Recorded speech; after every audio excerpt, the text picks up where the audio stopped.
Buenas tardes. Somos el grupo de Juegos y Espectáculos y vamos a hablaros de la comedia y la tragedia griegas. Aparecen en el siglo V a.C.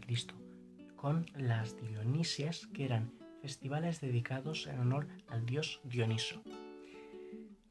Algunas de las actividades que se practicaban en esos festivales era bailar, cantar, beber y actuar. El teatro tenía una función política, social y religiosa, ya que muchas veces dentro de la obra de teatro había una crítica a la sociedad ateniense. Asistían los varones adultos y los teatros podían llegar a admitir hasta 18.000 personas, y gracias a la forma que tenían al estar construidos sobre colinas, la acústica era perfecta y todo el mundo podía escuchar a los actores. Los actores eran también exclusivamente hombres y siempre se utilizaban máscaras. Además de los actores, en el escenario también había un coro que ayudaba a desarrollar la trama y a ambientarlo, además de acompañar en el canto y en el baile dentro de la obra. Y mientras que las tragedias trataban de injusticias hacia el sufrimiento humano dentro de la mitología, las comedias ridiculizaban todos estos héroes, dioses y algunas figuras públicas, como por ejemplo a Sócrates en la obra de Las nubes. Algunos de los dramaturgos más importantes, y dentro de ellos sus obras más importantes, serían, por ejemplo, Sófocles con Edipo Rey, Áyax y Antígona; Eurípides con Hipólito, Heracles y las troyanas; y por último Aristófanes con Los caballeros, las aves y las ranas. Los dos primeros son autores de tragedias, mientras que el último es autor de comedias. Como se ha dicho antes en la introducción a este vídeo, el origen del teatro en Grecia se relaciona con las grandes Dionisias. Pero, ¿qué es esto de las grandes Dionisias? Las grandes Dionisias fueron unos importantes festejos en honor al dios griego Dioniso. Estas grandes Dionisias tenían lugar en Atenas, también conocida como la Gran Ciudad Dionisia por la importancia que tenían estas fiestas. Ahora bien, ¿por qué Dioniso es elegido como dios del teatro en Grecia? La respuesta es muy simple: por sus características.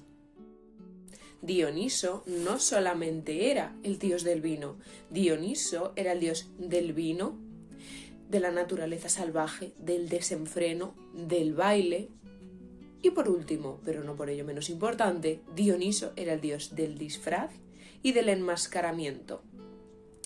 Ahora bien, estas grandes Dionisias se remontan ni más ni menos que al siglo V a.C., esto es 2500 años atrás en el tiempo.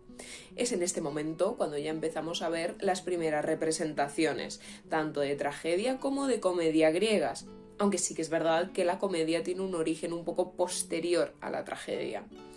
Sin embargo, no debemos de caer en el error de pensar que tanto el origen de la tragedia como de la comedia se sitúa aquí, no tiene su germen en estas grandes Dionisias del siglo V, sino que su origen es anterior, bastante anterior, y tiene poco que ver con la gran ciudad de Atenas, sino que su origen es más bien rural.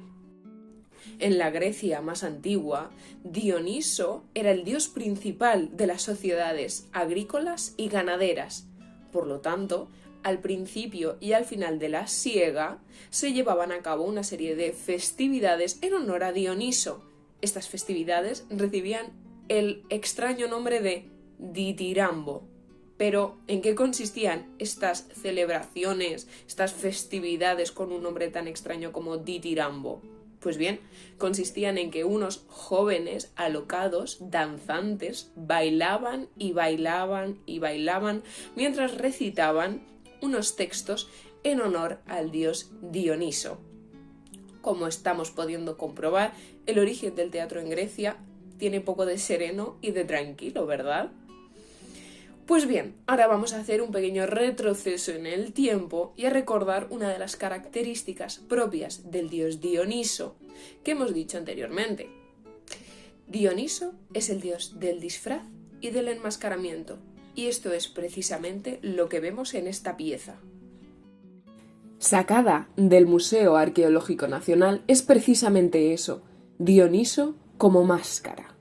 De lo que se encarga la presencia de Dioniso en forma de máscara es de proteger lo que hay dentro de la vasija, el vino. Es decir, Dioniso está haciendo la labor de proteger al vino y a quien lo bebe. Como podemos observar, Dioniso no aparece solo, sino que hay dos máscaras más rodeando por completo a la pieza, para una mayor protección. Se sabe con certeza que las máscaras conformaban un elemento esencial en el teatro de la Grecia antigua. Es más, actuar solo se entendía si llevabas una máscara contigo. Esto suponía dos desafíos para los actores que tenían que actuar. El primero es que debían crear una emoción cuando tenían la cara tapada. Y el segundo, la máscara hacía que se trabajase al límite la capacidad vocal del actor para ser entendido a través de ella. Y es que es evidente, la máscara frena la proyección de la voz y atenúa la actividad de todas las partes del cuerpo que participan en la salida del sonido: la lengua, el paladar, los dientes, la boca, los labios e incluso las cavidades de resonancia, como el tórax. Cuanto más duro fuera el material de la máscara, más esfuerzo debía hacer el actor para que se le encendiese. En conclusión, una máscara implicaba un mayor esfuerzo físico por parte del actor, un esfuerzo que pocos actores de los que tenemos ahora lograrían conseguir, porque ese esfuerzo era resultado de un entrenamiento casi de un atleta.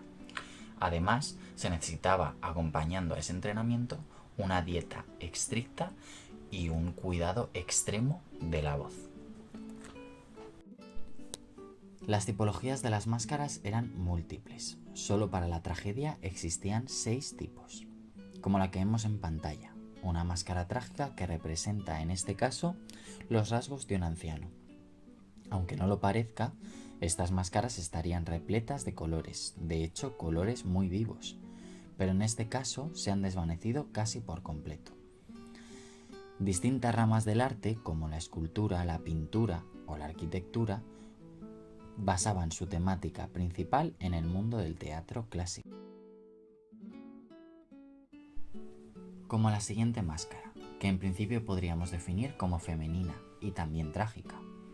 Los elementos de caracterización, la vestimenta, unidos al tono de voz y la gestualidad que pusiera el actor, permitirían al público la identificación del personaje que interpretaba. Además, el hecho de que los rasgos del actor permanecieran ocultos daba otra ventaja. Ese mismo actor podría interpretar a todo un elenco de papeles solo cambiando una máscara por otra.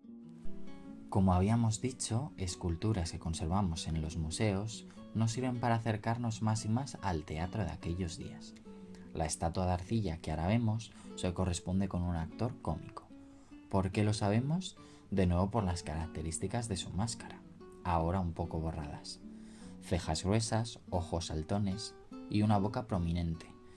Pero esta estatua como tal no es solo una mera representación, cumplía con funciones determinadas como la de culto y la de ofrenda.